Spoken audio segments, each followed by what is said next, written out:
peu plus de ce qui nous attend ce soir.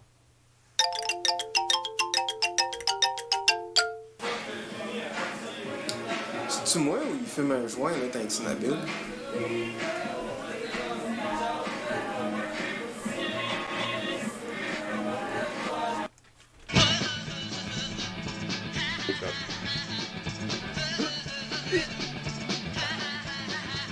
Vraiment, la plus grande joie que j'éprouve dans tout le processus douteux.org, c'est le questionnement.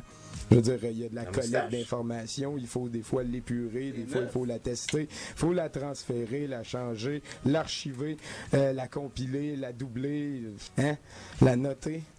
Mais le questionnement, ça reste tout le temps le petit bonus de la fin. Donc, j'aime me questionner plus que quoi que ce soit d'autre. Sur la chose culturelle, on s'entend. S'enfarger à chaque douteux dans autant de superlatifs condensés et renouvelés, c'est trillant. Il y a aussi d'être témoin de l'aboutissement d'un questionnement d'une tierce partie. Quand je dis aboutissement, je parle d'une impression de tomber et de ne plus voir le sol vers lequel on chute.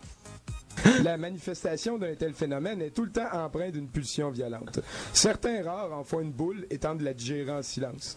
La majorité laissera s'exprimer ces pulsions violentes. C'est ce qui explique les projectiles dont on se sert au brouhaha, bien sûr, pour essayer de baisser la tension.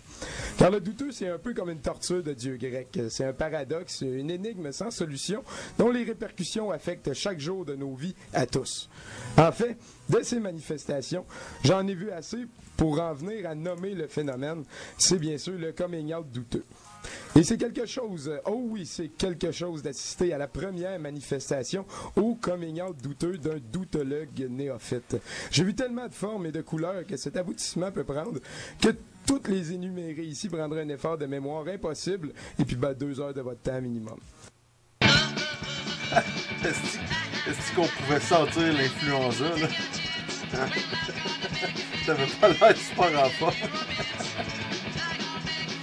Ah, j'ai entendu un petit ronflement dans ta voix. C'était l'époque où je travaillais au Dragon Rouge. Fait que ça m'arrivait beaucoup de manquer de voix. Beaucoup. Il fallait que je crie beaucoup. Donc, oui, c'est ça. Je viens de vous faire écouter un clip qui est bon, fondamental. Sneaky Boy puis Funny Wolf, faut-tu tout de suite que je commence à faire... Il y a Palano. Ah, ben oui, moi, je pense que c'est ça qu'ils veulent. Là. Ah ouais, c'est tout du Shrek. C'est des trolls. Ah, wow! On se fait... On a des trolls. On se fait troller par du monde. On est important. Ah oui. Ah, si, je peux pas me connecter. Ok, il sera pas long. Continuez à troller 2 secondes. Là. Je vais aller vous on peut peut-être promouvoir aussi 2-3 personnes là, dans le chat. J'en donner des pouvoirs extra à Célem, puis à Gablantier ici et là, puis ce genre de monde-là. Donc, c'est ça ce soir. Ça me fait très plaisir de vous avoir avec nous parce qu'on va explorer je dirais les 2 films qui ont eu le plus d'importance sur mon développement personnel, les 2 films qui sont le plus directement responsables de tous mes projets depuis. Mesdames et messieurs, les excellents Cyber Tracker 1 et Cyber Tracker 2, respectivement de 93 et 94, de la maison de production Me Bannez pas Colis. Oh, il y a la... De la maison de production de Richard Pépin et... c'est niaiseux. J'ai pas le droit de l'avoir oublié. C'est pas Jalal Mairie, c'est l'autre Mairie. Ah, ben Andy, il est là, il a tout sauvé. Merci Andy. Merci Andy, mais je vais être connecté à partir de maintenant, fait que je vais pouvoir t'aider. Donc, c'est ça qui est beau, c'est que vous êtes devant 2 films qu'on a loués à Val-d'Or, version française, au Club Vidéo, en 1996. C'était en 1996, on était au Vidéotron de Val-d'Or, puis juste pour vous donner un exemple, je dirais RoboFlick 1 ici, parce que c'est RoboFlick en français. RoboFlick 1, ça doit être autour de -7, et RoboFlick 2, c'est autour de -8.9, selon moi. C'est juste pas assez gros pour se rendre à -9. Donc, on était au Club Vidéo, au Vidéotron, là, on louait des films, on était, mettons, une gang de 6-8 amis qui louaient des films ensemble. C'était, mettons, aujourd'hui, c'est moi qui loue un film, fait que demain, c'est toi qui loue le film, mettons. Tu sais, on disait pas, tu me dois 2 piastres à chaque fois, on y allait à peu près. À un moment donné, après, mettons, tu sais, on y allait de 93 souvent, plus 94 à 97. J'ai demandé au commis, j'ai demandé, tu sais, des films, là, tu vois dans mon compte combien d'argent je vous ai donné. Et j'étais à 8000 $. J'avais investi 8000 $ dans le club vidéo. Puis ce qui est capoté, c'est que j'écoutais jamais les films tout seul. Fait qu'on peut présumer que, tu sais, je n'avais écouté pour beaucoup plus que 8000 $. Et comme le veut la tradition, ben, tu vas au club vidéo, il y a un nouveau Martin Scorsese, fait que tu loues le nouveau Martin Scorsese, t'as pas vraiment à réfléchir. C'est le nouveau film, c'est la nouvelle affaire qui pointe, tout le monde le veut. Il y en a 49 versions sur le mur au club vidéo. C'est le film que tout le monde loue, c'est en site. Qu'est-ce qu'on loue ce soir? On loue Casino de Martin Scorsese. Et en allant au club vidéo, puis en trouvant ça un petit peu plate qu'il y ait autant de versions du même film, on s'est reviré. Puis le club vidéo, Vidéotron de Val-d'Or, il y a quelque chose d'assez particulier, c'est qu'il mettait les films québécois dans la section films étrangers. C'est ça, tu sais. C'est assez particulier quand tu y penses comme contexte. Et dans la section, ben voilà, dans la section d'action, c'est plus pour vous décrire un peu l'attitude du club vidéo. Dans la section d'action de classique, on a regardé, puis à un moment donné, on a vu qu'il y avait RoboFlick 1, version française de Cyber Tracker. Et à côté de ce film-là, il y avait RoboFlick 2.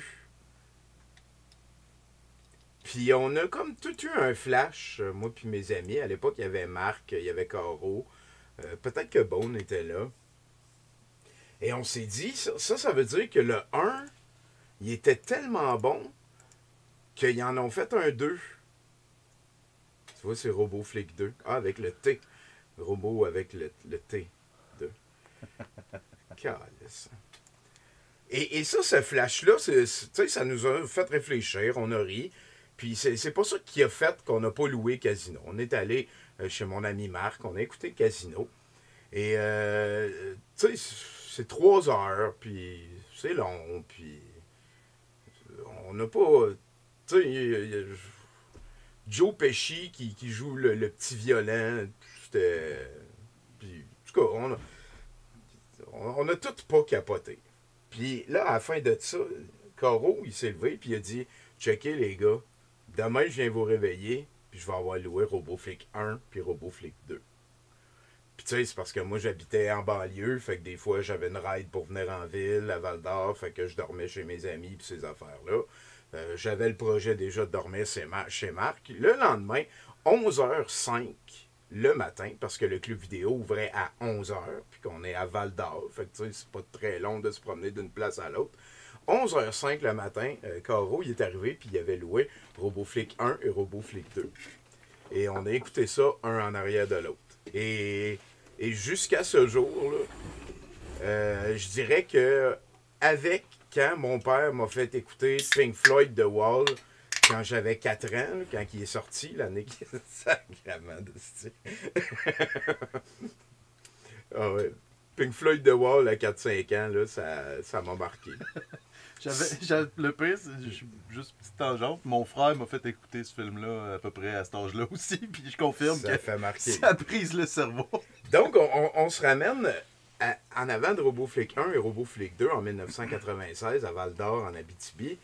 Et d'écouter ces deux films-là, un en arrière de l'autre, c'est l'expérience cinématographique la plus formatrice, la plus importante qui m'est arrivée. C'est parce que j'ai écouté ces deux films-là, dans ce contexte-là, de cette manière-là, que toute ma vie après ça a pris cette tangente-là. Puis tu sais, avec ma gang de monde à Val-d'Or, juste après qu'on ait fait cette découverte-là de RoboFlick 1 et RoboFlick 2, on a tellement ri, on est allé genre au club vidéo pour louer 14 films. Puis on avait développé le truc. Le truc, c'était que tu vires la cassette de bord, puis si tu vois, tiens, je vais voir ici si ça marche, là.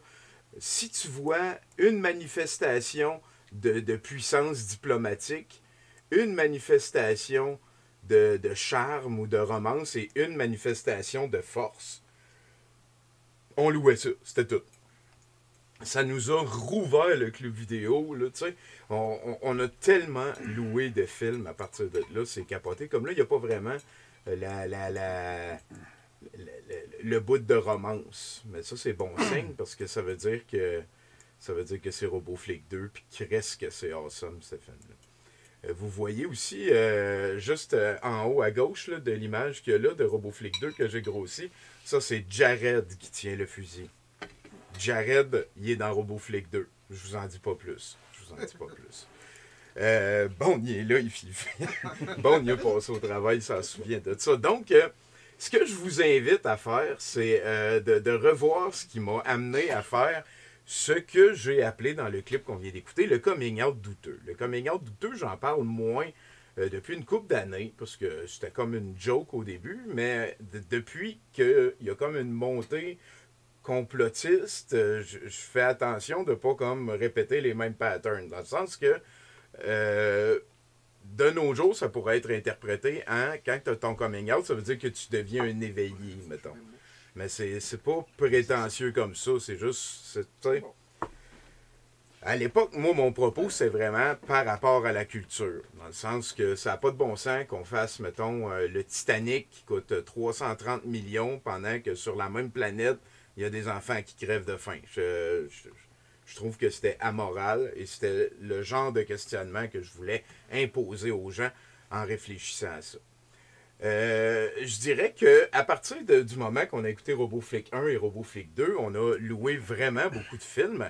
Et comme on était tous au cégep, ça a fait qu'on a skippé vraiment beaucoup de cours. Et en philosophie 2 au cégep, ce qu'on voit, c'est le doute cartésien. Et je me souviens, à un moment donné, on a parlé à notre prof de philo. On était un petit peu tous dans le même cours ou on l'avait sur différents cours.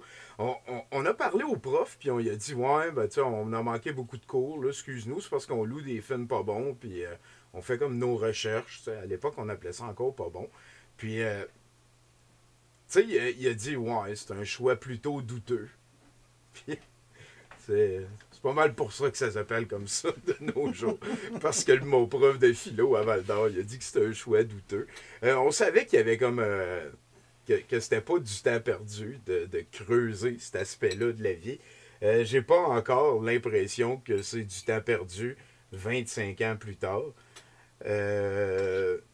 Donc voilà, c'est sûr que je vais avoir des anecdotes, des choses à vous raconter. On va ramener l'affiche de RoboFlick 2 plus tard. On va se concentrer sur RoboFlick 1. Juste le titre, c'est débile, c'est débile. Qu'est-ce qui se passe? Radio-Canada a fait un article sur notre ami La Pensée de la Pensée. Ah, ben oui, ben oui. Puis ça a sorti il y a 36 minutes. OK. Donc, RoboFlick 1, ça met en vedette Don the Dragon Wilson. À l'époque, ça a été, je pense, un de ses premiers films. Il fait ça pour Pépin Méry aussi. C'est à l'époque que les maisons de production faisaient signer un contrat de plusieurs films. Ça se voit moins. Mettons, la Universal qui signe Tom Cruise pour faire 8 films. On ne sait pas encore c'est les quoi. 8 films sur 10 ans, mettons. Ça se fait moins de nos jours. Les gens... les compagnies de production, ils aiment mieux pas s'embarquer avec un acteur à long terme, parce que maintenant, l'image, c'est quelque chose de beaucoup plus fragile qu'à l'époque. Tu peux avoir un scandale MeToo que personne ne voit venir, qui fait que tu n'as pas envie d'être associé à cette personne-là pour tout le temps. Donc voilà, moi je pense que en culture ben pour Marvel, en fait, ça se fait d'Odilos, mais c'est pour des séries de films. C'est pas, mettons, tu tournes pour la Universal. C'est que là, tu tournes pour... Tu vas avoir ce personnage-là pendant tant de films. Pas, il faut que tu tournes un film pour la Universal, fait que je choisis un de ces 3 scénarios-là. Genre, c'est vraiment pas ça. Donc voilà, ça nous amène avec RoboFlick 1, un film qui m'en vedette, Don the Dragon Wilson, qui a beaucoup eu une carrière au cinéma, parce que Lorraine Avedon, il paraît qu'il est très, très, très désagréable à travailler avec. Et ça aurait été logiquement Lorraine Avedon qui aurait eu ces rôles-là. À la place, c'est Don the Dragon en bédaine pour rien Wilson. Pourquoi on l'appelle en bédaine pour rien Don the Dragon Wilson? Parce que dans tous ses films, il se met en bédaine pour rien. Un aspect particulier aussi de la bédaine pour rien, c'est que ça te rend souvent plus invulnérable. Ça te protège mieux de ne pas avoir rien sur toi. Et d'habitude, quand tu vas en bédaine pour rien, t'as pas de poils. T'as pas de poils. Don the Dragon en bédaine pour rien, Wilson, en fait, dans Cyber Tracker 1, ici qu'il y a là, vers la fin du film, il y a, et j'ai 42 ans, et j'ai vu 15 000 films différents, la plus awesome de toutes les passes de bédaine pour rien de tous les temps. Ce premier film-là, j'y donnerais à peu près -7. Ça vieillit très bien. C'est une histoire super classique. C'est Robocop cheap. Ce que ça nous permet de beaucoup découvrir, c'est la manière de filmer de Pépin Méry, qui sont souvent, ce qu'ils prennent, c'est Richard Munchkin, qui est un de leurs Yes Man. Ils devaient avoir, eux aussi, une armée de petits réalisateurs, des Yes Man, voilà, là, qui... ouais, c'est pas cheap, ça. Oh, excuse-moi. Non, je la filme. Et Richard Munchkin, c'est à cause de lui qu'on appelle ça des munch. C'est parce que Richard Munchkin faisait faire des munch à ses personnages. Un munch, c'est... Puis là, t'es mort. La plus rapide façon de fabriquer des cadavres ever, on a appelé ça un munch à cause de Richard Munchkin. Je suis pas allé voir les notes Wikipédia de Cyber Tracker numéro 1. Je sais que ça nous ramène en 1993. On est après Robocop. Vous allez voir, c'est toutes les mêmes thématiques, mais beaucoup plus maladroites. Une affaire à regarder dans le film, c'est certainement l'excellent Vernon Wells. Vernon Wells, c'est lui qui faisait le méchant dans... un des méchants, comme le bodyguard du gros Humongous dans Mad Max 2. C'est ça qui lui a comme donné un boost pour la carrière internationale. Ah non, ça c'est le méchant dans le 2. J'irai voir, whatever. Ce qui est drôle, c'est que le méchant s'appelle Ross. Et ça nous avait fait beaucoup rire. T'sais, son prénom, c'était... Fait que c'était Cross. Toysa Ross. Puis là, c'est ça, on avait beaucoup ri. C'était beaucoup plus drôle dans mes cours au cégep. Vous ne pouvez pas comprendre, vous autres. Donc, c'est avec plaisir que je vous invite à suivre un train de pensée qui fait que je suis en train de vous parler ce soir sur Douteux TV avec Nathan, Nonours, il y a Bond qui est pas loin aussi. Les erreurs les plus pires, les rengaines. Puis salut, hein, on a comme eu c'est Antifa hein, qui est débarqué sur notre chat. Antifa sont partout. C'est capoté. En tout cas, merci beaucoup pour l'abonnement aussi. Je vais être un petit peu plus vigilant